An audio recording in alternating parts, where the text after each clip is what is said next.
Hello friends, welcome back to my channel Sathi kitchen. আজকের recipe ধনে পাতার crispy pakora. এই রকম পকোড়া আপনারা বাড়িতে একবার ট্রাই করতে পারেন, দেখবেন খেতে খুবই ভালো লাগবে।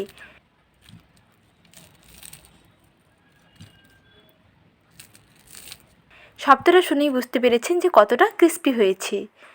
খেতে খুবই সুন্দর লাগে আর বানানো খুবই সহজ। তো চলুন দেখে নিন রেসিপিটি। পকোড়াগুলো বানানোর জন্য প্রথমে এখানে নিয়েছি দেখুন ধনে পাতা। ধনে পাতাগুলো এইরকম ডাঁটি সমেত একেবারে লম্বা লম্বা করেই থাকবে। পুরো এক গাছা করে ধনে পাতা এরকম নিতে হবে। এগুলো বেসনের ঘোলার মধ্যে কোট করে পকোড়াগুলোকে ভাজতে হবে, ঠিক এই রকম ধরতে হবে। এখন বেসনের ব্যাটারটা তৈরি করে নিচ্ছি। এখানে আমি দিচ্ছি চানা ডালের বেসন। এই প্যাকেট থেকে আমি 1 প্যাকেট বেসন নিয়ে নিচ্ছি। আর যেই কাপের মাপ করে 1 কাপ বেসন নিয়েছিলাম সেই কাপে 3 ভাগের 1 ভাগ দিচ্ছি চালের আটা।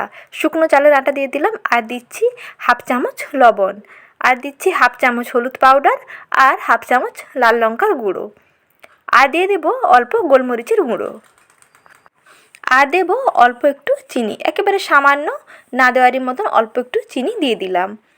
এখন সমস্ত কিছুকে একসঙ্গে মিশিয়ে নিচ্ছি।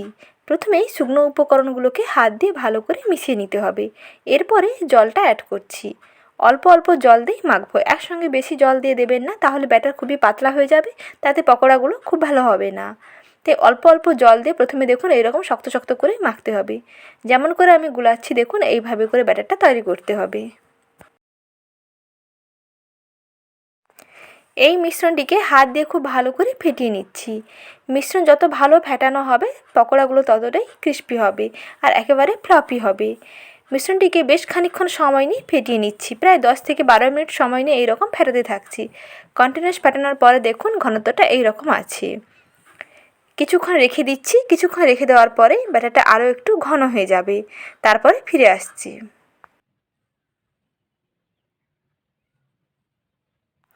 প্রায় 12 মিনিট হয়ে গেছে। এখন দেখুন ব্যাটারের মধ্যে দিয়ে দিচ্ছি 1 চা চামচে 4 ভাগের 1 ভাগ বেকিং সোডা, অর্থাৎ খাবার সোডা দিয়ে ভালো করে মিশিয়ে নিচ্ছি। খাবার সোডা দেওয়ার পরে ব্যাটারটা দেখুন অলরেডি ফ্লপি হতে শুরু করেছে। ব্যাটারের মধ্যে এরকম যখন বাবলসগুলো ভরে যাবে তখন বুঝতে পারবেন যে ব্যাটারটা ঠিক মতন হয়েছে। একটি বাটিতে কিছুটা জল নিয়ে এই ব্যাটার থেকে অল্প কিছুটা অংশ ওই বাটিতে ফেললে দেখবেন যে ব্যাটারটা জলের উপরে ভেসে আছে। এখন পকোড়াগুলো ভেজে নেব। তার জন্য প্রথমে দেখুন 1 গাছা ধনেপাতা নিয়েছি, প্রায় 4 থেকে 5টি স্টিক নিলেই হবে। 5 থেকে 6টা স্টিক নিয়ে এইরকম ব্যাটারের মধ্যে ঘুরিয়ে ঘুরিয়ে কোট করে নিচ্ছি। আর ধনেপাতার গায়ে কোনো রকম নুন ও হলুদ মাখানোর দরকার নেই। যদি নুন মাখিয়ে দেন তাহলে জল ভাব চলে আসবে, তাহলে পাতাগুলোর মধ্যে ব্যাটারটা এরকম ধরবে না। ব্যাটারটা দেখুন সুন্দরভাবে কোট করে নিয়েছি। এখন এগুলোকে ভেজে নেব। তার জন্য পর্যাপ্ত পরিমাণে তেল গরম করতে বসিয়ে দিয়েছি। আর গ্যাসের আঁচ এখন মাঝারি থেকে হাইতে আছে। পকোড়াগুলো তেলে দেওয়ার সঙ্গে সঙ্গে দেখুন নিজে থেকে ফুলে উঠছে। এইরকম এপির ওপির লালচে ব্রাউন করে ভেজে তুলে নিতে হবে। একটু সময় নিয়ে ভাজবেন, তাহলে দেখবেন ক্রিস্পি হবে।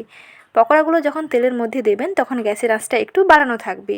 তারপরে দেওয়ার পরে গ্যাসের আঁচটা একেবারে মাঝারি থেকে কমের মধ্যে করে পকোড়াগুলোকে ভাজতে হবে।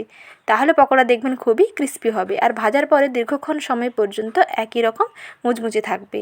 আর যদি গ্যাসের ফ্লেম হাই করে ভেজে নেন তাহলে প্রথমে ক্রিস্পি থাকলেও পরে কিন্তু ভাজার পরেই নেতিয়ে যাবে। তাই গ্যাসের ফ্লেম প্রথমে হাইতে থাকবে, ভাজার সময় একেবারে কম করে পকোড়াগুলোকে ভেজে নিতে হবে। দেখুন এই পর্যায়ে এখন পকোড়াগুলোকে তুলে নিচ্ছি। এখানে 2 ধরনের পকোড়া ভেজে দেখিয়ে দিচ্ছি। প্রথমে দেখুন একটি ব্যাচ করলাম খুবই মুচমুচে, আর এই রকম যদি গ্যাসের ফ্লেম খুব হাইতে থাকে তারপরে পকোড়াগুলো দিয়ে যদি ভাজেন দেখুন এই রকম বেগুনের মতন হয়ে যাবে, পুরো বেসনে কোট হয়ে পুরো নরম হয়ে যাবে। এগুলো খুব সঙ্গে সঙ্গে ভেজে তুলে নিলাম। এটা কিন্তু ভাজার পরে বেশিক্ষণ মুচমুচে থাকবে না।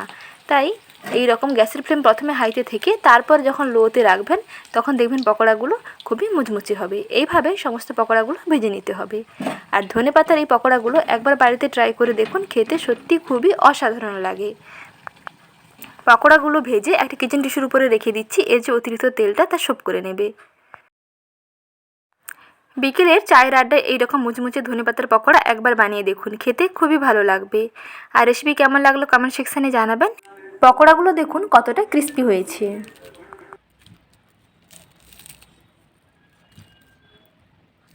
রেসিপি দেখার জন্য ধন্যবাদ। ভালো লেগে থাকলে ভিডিওটিতে লাইক এবং চ্যানেলটিকে সাবস্ক্রাইব করে রাখবেন। এই রকম প্রতিদিন নতুন নতুন রেসিপির আপডেট পেতে পাশে থাকা বেল আইকনের অল বাটনটি প্রেস করে রাখবেন।